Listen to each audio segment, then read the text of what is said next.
welcome to the S.O.A.P video series from Oak Tree Community Church in South Bend, Indiana.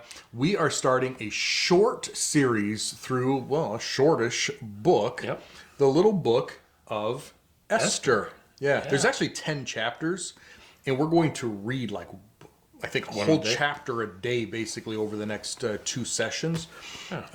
But man, you can't put it down. We're talking about it. So this historical narrative is a really engrossing story. Yeah. Right. And it's got a bad guy. It's got everything in it. The problem is not going to be fitting it into 2 weeks. The problem is going to be stretching it out to 2 weeks. Because you're going to sit down. You could read the whole thing and very quickly. Maybe you should.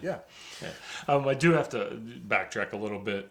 I really like doing these soap messages. One of the things is I have to reread all these, but that's always a good thing because not that you get tested, but each time you sit down and read something in the Bible, you bring your life with it and everything that's happened to you, and whether you want to call it the lenses that you look through or presuppositions. And then when you read a book, you've read it before. So it's what's different this time and what changed, and maybe nothing, but that kind of says to me, did you really study enough? And sometimes it's like, whoa, it's almost too much. Yeah. Where you've learned before and your philosophy and your theology before is now totally replaced. Yeah. You don't want a smooth road, but you do want to hone in on what's going on. So what I learned new this time was really where Esther takes place in the whole Bible. Just before Job, right? Yeah, I know. Right, but what was going on during that time? I know. Table of contents shows you that. So I came into it knowing that Esther was a unique book. Yeah. There's 2 books that have a women as the title, Ruth and Esther. Yep. And so that in itself is unique. But also, whenever anybody talks about Esther, they always bring up God's not in it. Never. And well, I'll qualify it, but God's not in it. Yeah, right. Yeah. Right. He's not mentioned. Yeah, he's not mentioned. There's no prayers. Nope. There's no scripture. Nobody references him for. I mean, it's like this almost this dark hole in the Bible. Yeah.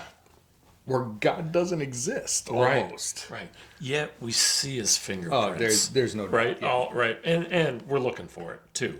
Right. Type of thing. So that's kind of the interesting part. But then the question is, well, why is it there? Yeah. Right. Why is this book even there? Why is it important enough to be included in here? And that's what we get to figure out. Yeah. And it really is an important part of Israel's history. Especially toward the end of the second half of the book that we'll do next time. Right. This first half really sets up this, the important part. Yeah. So Esther. We're not positive who wrote Esther.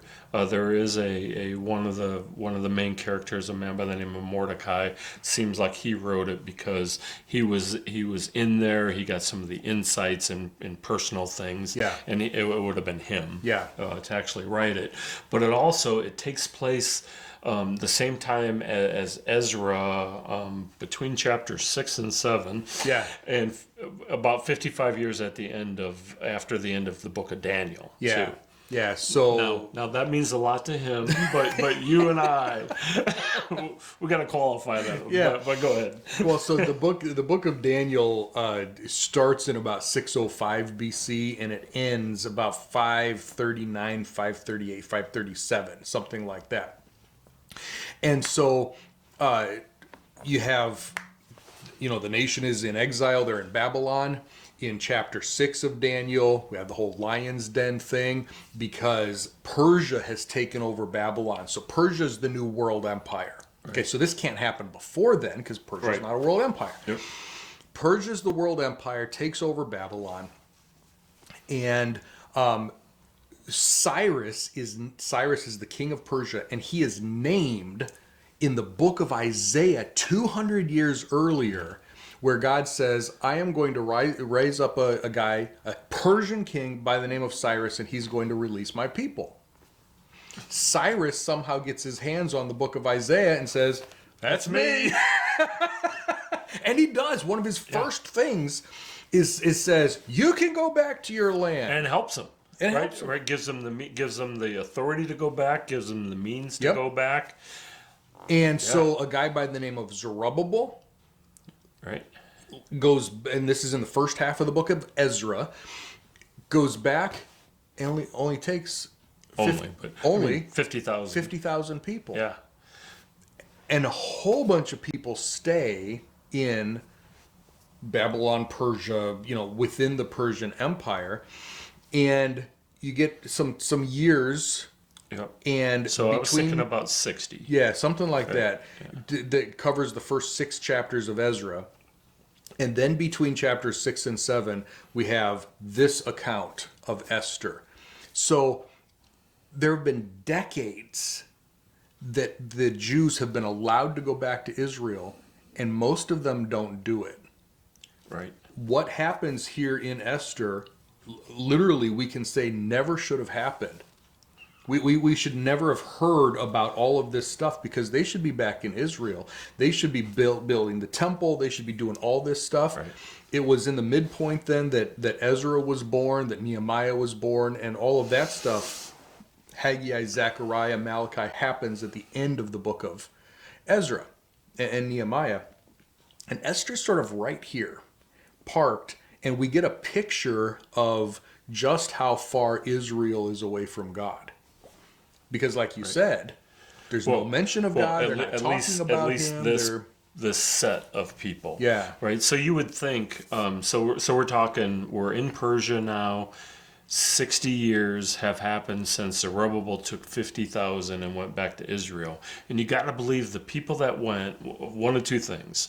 Either they had a strong belief in God and they wanted to go back to their homeland where God was, or their life was terrible in Persia and anything's got to be better than this. Yeah. And maybe it's a little bit of both. Could be. But it seems like the people who were left, one, didn't really think about God a whole lot, and now and that would have been their great grandfather who went. Yeah. So even now, if there is no God there, it's really hard getting God back, right? Yeah. So that's one. And then the second thing is this girl that we're talking about seems to be part of the high society, and why would she want to go back to a city that's been totally decimated to build a wall, right? Yeah. Why not? There's nothing driving her to go there, especially if she doesn't have God in her life. Yeah. So Uncle Mordecai is taking care of her because her parents died, and we see this in chapter 2.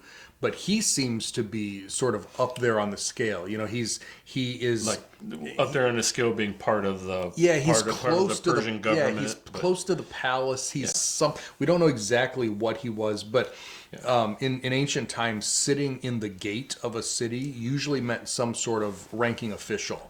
Right. So he's taking care of her. He's a ranking official. So yeah, I mean she's in that world somewhere. Yeah. Right. And so, like you said, there's no mention of God. There's, what were they trusting? What were they relying on? They're just doing life in Persia. Yeah. Why would we go back? Yeah. So I get it. We haven't actually started the book yet. So we have five chapters to cover. There's no way we're going to cover everything, but you're going to read about it. Yeah. And it is a narrative that reads well. Yeah. So from a high point of view, the king has a queen, and the king is celebrating a victory over Egypt that hasn't happened yet. And that's They're really like pre-celebrating. Yeah, that's really one of those things that you sort of read chapter 1, and you're like, I don't understand. Yeah. I mean, I understand what's going on, but I don't understand what's going on. And yeah, he's getting ready to go into battle, and they're confident beyond anything that there's no way they're going to lose this battle. Right. And in fact, there was a 7 days where they could drink as much as they wanted to, which says to me at some point there was either no drinking or a limited amount of drinking. And basically the king's drunk. Absolutely. And he's in front of all of his buddies and friends, and it's a guy fest, and they decide to bring the queen in. Yeah. And the queen has to wear her royal turban. Yeah, that's it. Royal turban. And that may or may not be the only thing she's allowed to wear. That's what a lot of commentators think, is that he was going to show off her beauty in all sorts of provocative ways. And the queen says, no. No. So one, the queen saying no to the king is a huge deal. Right. Two, the queen saying no to the king in front of a bunch of people who are going to be at war, so you figure there's some generals there, officials, other armies, is a huge slight. Yep. And then the king being intoxicated probably didn't help things. And probably not. It didn't go over well. No, but you got to read it, because in chapter 1, he's Yeah. like, the solution for this is just hilarious, I think. Yeah. So we go into chapter 2, and here's the thing that doesn't get mentioned in Esther. Persia gets absolutely spanked in this war. Right. They are beaten badly. So now he comes back to Persia with his tail between his legs, looking for comfort from his queen. Oh yeah, I got rid of her. gotten rid of my queen. Now what am I going to do? And getting rid of her isn't as bad as you think it is. Yeah. So they decide to hold a contest. Yeah. Right? And Beauty pageant. yeah, and Miss they Persia. get all the pretty girls and they make a harem. And then when the girls are ready, they can go to the royal palace and spend the night. Mm-hmm. And when they're done, they don't return to the harem, they return over here to this other harem place. So they're still part of the harem, but they haven't visited the king yet. right. It's sort of a like very this nice way of saying. Yeah, this pre. Basically, he's going to spend the night with as many girls as he needs to until he finds the one he likes. Yeah. The rest of them get added to his overall royal harem as concubines, and his choice of queen is purely based on beauty and sex. That's it. Right. So we know Esther is beautiful. It says in there a number of times.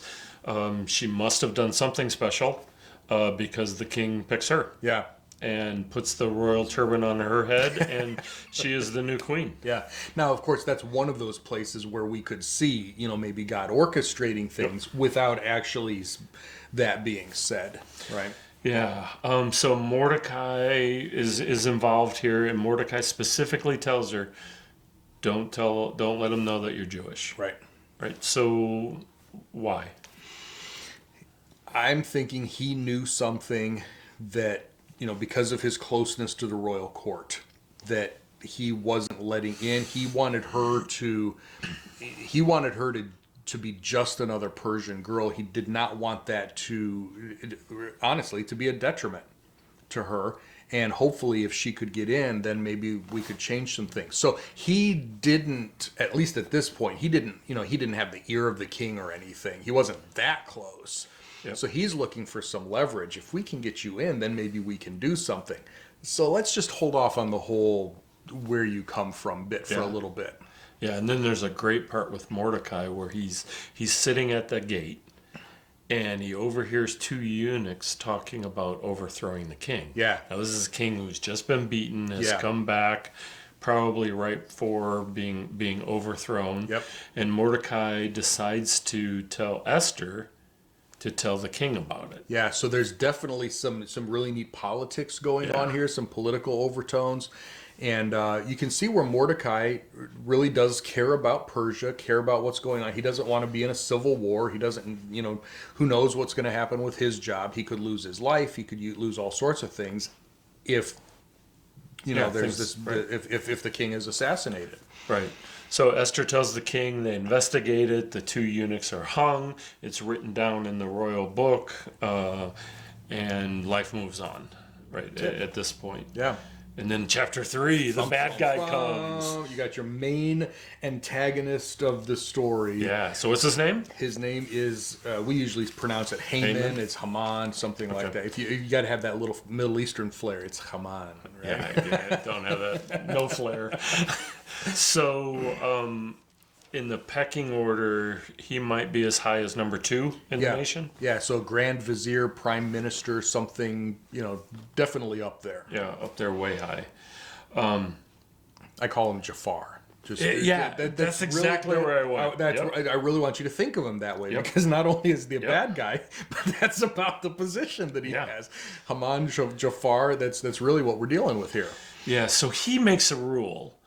Now, is this a law, or is it just a rule? Or does he have the ability to make laws? I mean, he has some, right? He has some. So it's a rule. I don't think it's like a national law or whatever, but it's a rule. It's like, in this position, you have to bow down to me. Yeah, so all the servants, so Mordecai, everybody who's part of the ruling class has to bow down to Haman. Yeah, yeah. And Mordecai says, no. Which, now, what Haman does, is goes way overboard. He finds out, or he knows that Mordecai's a Jew, so his solution is kill all the Jews over the entire empire. Yeah, that escalated quickly. Really quickly. Yeah, exactly. Yeah. And we need to remember that they don't know that Esther is a Jew at this point. Right. Which is kind of weird, but because if they knew Mordecai was, right.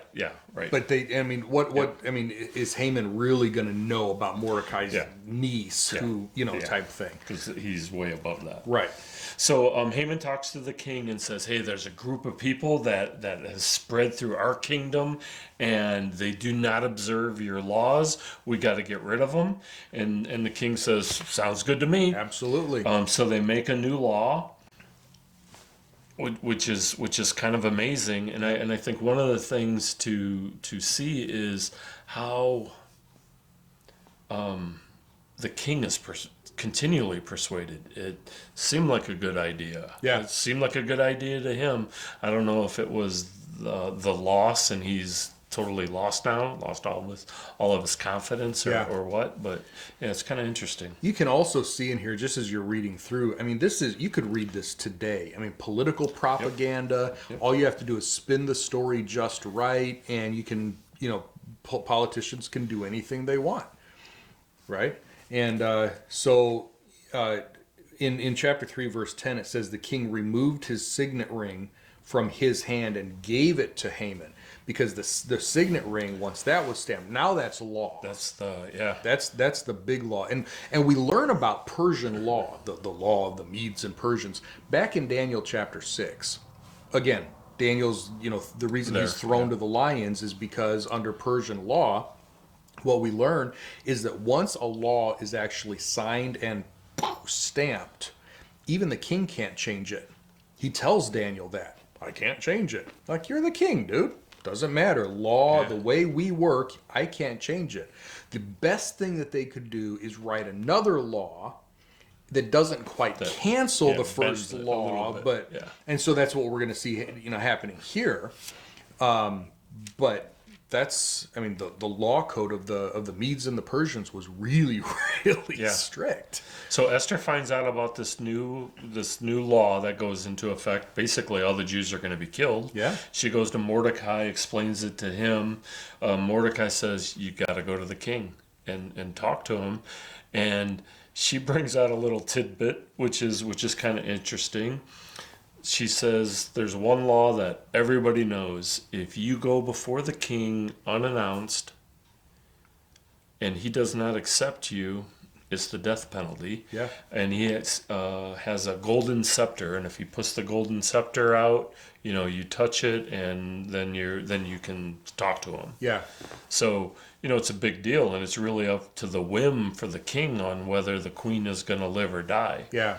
Yeah. And she's saying, "I don't want to do this." Yeah, which has really always fascinated me, because if she really, it's we don't have enough insight into the inner workings. I mean, just 2 chapters ago, she was like everything to him, and now she's afraid to even go talk to him. So what has happened in between? and how much time has passed, and It, and again, I'm obviously, Aladdin is, whatever. But I see it's our basis, right? It's what we. But you can see, Jafar talking to the Sultan, and not using the magic and everything, but really blinding him to what's going on. And I think that's what was happening here. You've got Haman, who's got the ear of the king, and he's telling him, all the things that he needs to hear. And so was she more afraid of Haman, or was she more afraid of the king? If she goes to talk to the king, is he going to say, no, you don't want to? Yeah, you don't want to do that. Right? Yeah, exactly. So, of course, my brain is going in different places, but I'm seeing him as a really big influence on the king right now, even more than her. Right.